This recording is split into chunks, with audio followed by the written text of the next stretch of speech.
Let's go into what we have this beautiful day. We actually came here for our normal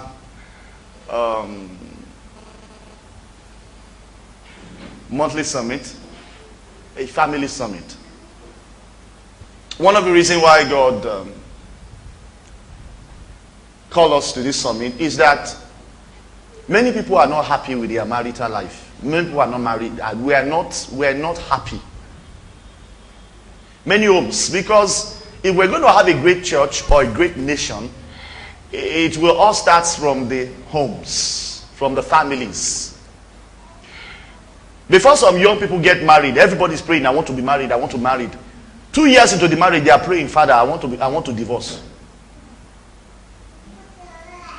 Sometimes you see some families, you want to get married. You see another one, you say, life for God's sake, I will never be married. But the truth is that God gave us families so that we can be happy. So that we can enjoy. It's part of God's plan. And that's why God brought us together here and said we should start to help the homes, the younger men and women, and both those who are married too. Because the problem is that a lot of us, how many of you know that many of us, we went to university, we studied physics, we studied biology, we studied engineering, but please, have you ever seen a school that was specifically made in the university for marriage? No. Then we assume that when we marry, we will succeed. You know, the institution that is so made with such a lot of assumption today is marriage. We just assume that I can just somebody say, I love you, I love you, I love you, you marry, you just succeed. It's a lie. That's why where a lot of people are failing today is the marital life. It's such an important thing to God that God says, if you fail there, you are a failure. How many of you know that it is easy for you to be a career woman, a career man, than for you to be a good family man and a good family woman? It's easy. And if you discover what every career lady or career man, their families are in shambles. What the politicians, they don't have families that are good. And one of the basic reasons, you see, a time will come in this nation that before a man says he wants to contest for presidency, we will examine his family. If he does not have a family background that is good, he will not get there. Because see, if a man, how you treat people outside is a reflection of how you treat the one God gave to you. The world, even the world themselves say charity begins at home. And even God says so himself. That's one of the reasons why God himself categorically said in his word, he said, you know, we have ministers in the church. God placed so much premium and attention on it that he said, if a man of God exists and he does not have a sound family background, if he fails in his marriage, he is disqualified from being a minister. The day I fail as a married man, forget about calling. I am a failure. I will resign. I'll go and sit down somewhere. Forget about it. That's the truth.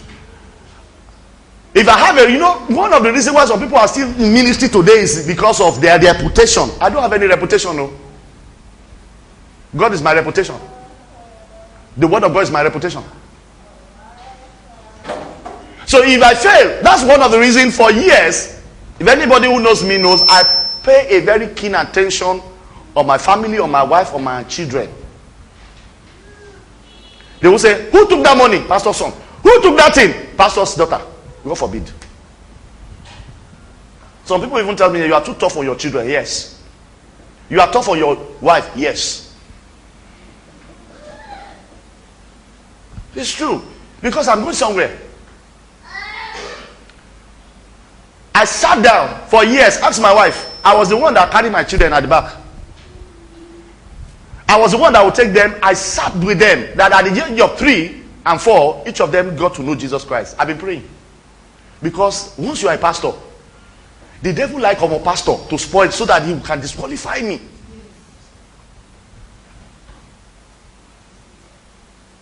So, I know some people today, they are divorcing their husband and wife, and they are still carrying the Bible. The Bible I know did not give me that. That's why, in Lagos today, plenty things happen. But look, let nobody deceive himself. If you don't have a good marriage, you are a failure, no matter what you succeed with. Because God gave us families to protect us, to teach us. That's the first place you learn relationship. See, life is relationship. It's first relationship. And it is a relationship you develop mannerism, character, and virtue and lives. Anybody that, most people will say that they have bad manners. If you have a bad character, you find that you will not be able to keep relationship. I can use money and gift to attract somebody into relationship, but I can only use money to maintain it. It will take character. Many people get married out of, she can see your gifts can make a room for you to attract friends and get into a relationship. But if you don't know how to relate, if you don't know how to be responsible, we defined responsibility here some time ago. Responsibility. We said, what does it mean to be responsible? And we were looking at children, babies. One thing you know about children is that they are irresponsible. Children. How many of you know their problem? A normal child, if you set some of them here like this little one, everything he or she is going to ask for is for himself, herself. The guy is not concerned that the mommy is sick. He will still go, mommy, food. Even the mother is doing like this. The guy will say, if he's the one that like breast, when the mother is shaking, the boy will still go there and open the breast. The mother is sick, hot temperature, he still be sucking. The boy is not responsible. He doesn't know if you are sick or not. He's not concerned about you. He's concerned about himself. Are you here? Now, so a little child is not responsible. He's so selfish, self-centered, does not know either anything is happening to you. All his concern is about his own well-being. Period. Do you know many of us, even as a Christian, we are like that. We are not responsible. Nothing concerns about us, about God. All is every day. Hey, God, my this, my shop, my husband, everything you have been asking is for your own. You are never concerned about the issues of God. Baby, a lot of us are baby. So when they say anointing service, you run there because of your private agenda. 4 level to the next level, you are there. How to attract a lady to marry, you are there. Have you discovered that every catching things that draw people somewhere is selfishness? Something of your own personal effort, not something that will make you responsible. Miracle from Joshua from heaven, you are there. But when a child decides that I want to be responsible, you stop to think less about yourself and think more of the others. Let me take an example. Once a mother starts birthing and giving birth to children, before now, this girl will buy eyebrow, eyelashes, this one, latest shoe. Give her one. Let's just get a responsible mother. You'll find that the money you are using for eyelashes, eye pencil, eye things is now, baby, none. You find that the way you used to dress flashy, you can't do it again. Because you are now responsible. You are no longer thinking about how you look, how you feel. You are thinking that there's a child to be raised. There's a diversion. Someone say, Mama Lagbaja, you are not looking fine like before. Responsibility has come. Oh.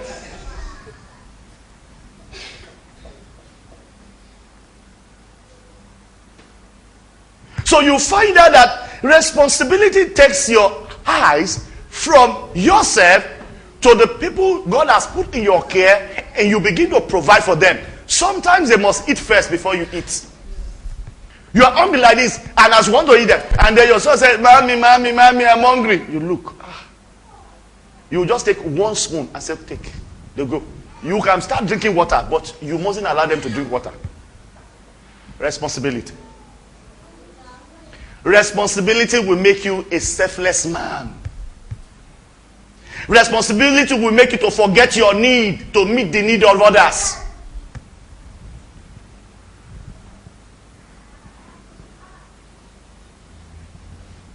And that is what God is calling us believers to responsibility.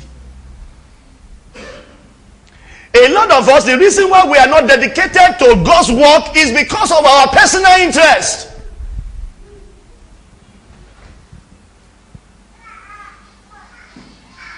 A lot of us are late to church because of personal issues.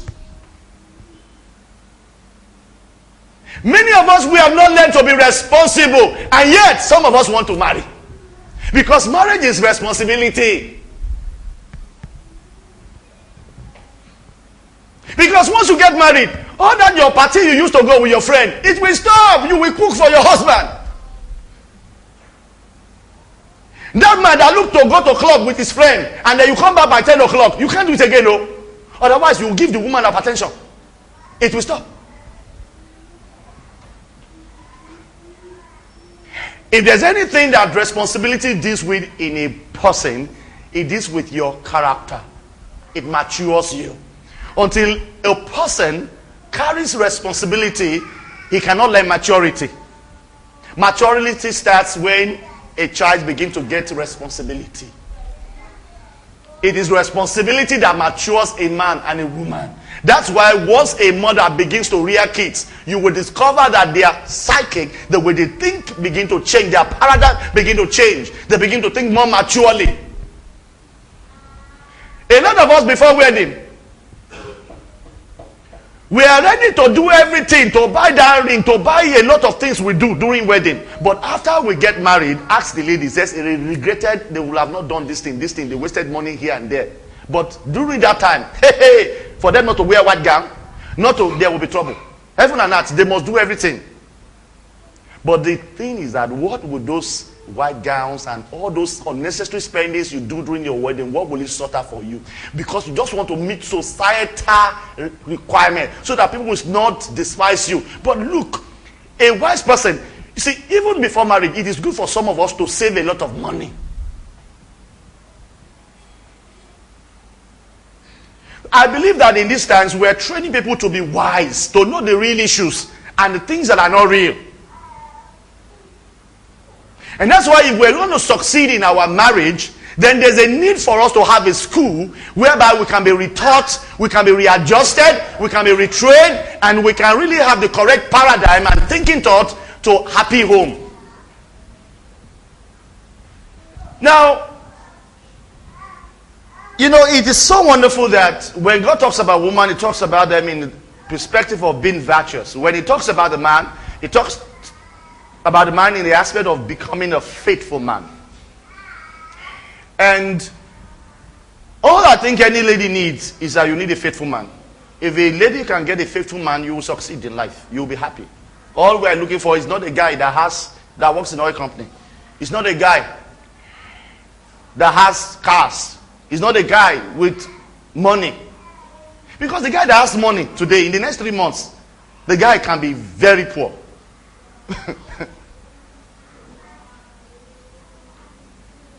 The guy that is treating you nice today, in the next 1 year, you could look like shit before his eyes.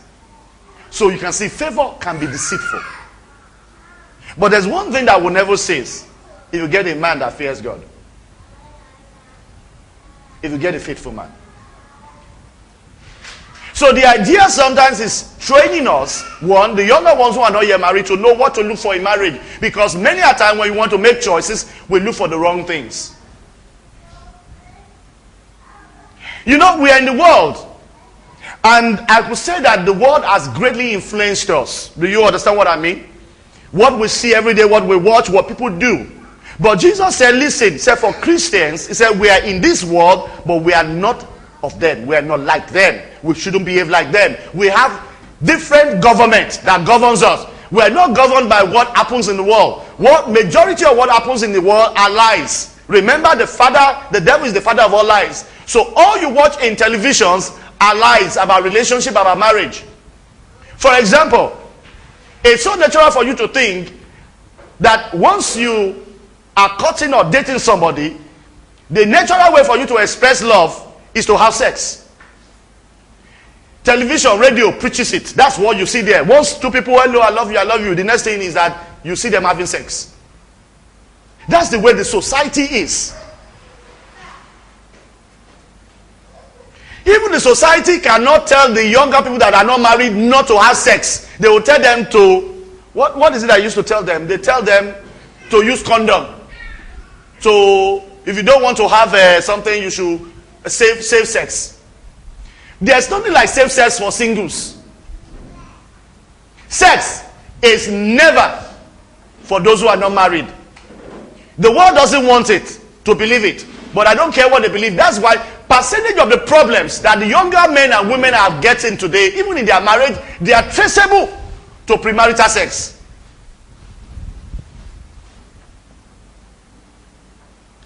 Sex is not for the unmarried. Get that into your head. Sex, we need to put that into the head. Sex is not for the unmarried. Sing it. Sex, everybody say it with me. Sex is not for what? The unmarried. Say it, everybody. Say it again. Shout it. Yes. But the society refused to hide this from us. You have no business with sex. As a matter of fact, you don't even have business with kissing.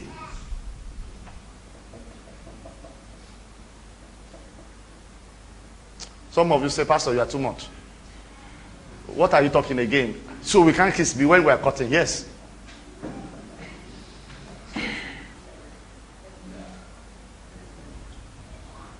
You know why? There's a particular scriptures. You know, this night look like I'm deviating. You know, the Holy Ghost is on me on different things. We'll get to where I'm going. But I had to deal with some things. I'm just moving. I'm prophetically just moving tonight. The Bible says something. He said, don't be deceived. He said, God is not mocked. He said, whatsoever a man soweth, what will happen? Then he said, he that soweth into the flesh shall by the flesh reap what? Corruption. And he that soweth into the spirit shall by spirit reap what? Everlasting life. Listen. It is very common that when people are cutting or they say they are in friendship, the common thing is to start holding hands. Our brothers in deeper life know that if you are caught holding hands, you go on suspension. In fact, for two of you to meet, somebody has to be sitting and all the windows will be open. But that's not what I'm saying, because that does not even help the whole show. But even the person that instituted the law has something here. There's something he has seen, and there's something he wants to guide, to protect. But that may not be the right way to protect it. But at least he has tried. How many of you know that if you are ever being in love in court and you have, and the person has said yes, and then you started holding hands? How many of you know that it's so exciting to hold hands of somebody you want to marry? It's sweet. Sweet banana sweet. You know, there's a tingle-gummy. But how many of you know that after 1 week or 2 weeks, you will be tired of holding hands? Then you will want something different. Hug me, I hug you.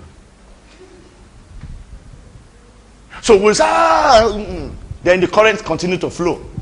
Then by the time you are hugging, you know the soft thing here will touch your body. And your body will say, Cruz.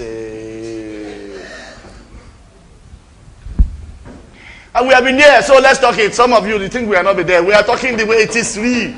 That's why we experience something so that we can talk truth. Tingly-gummy.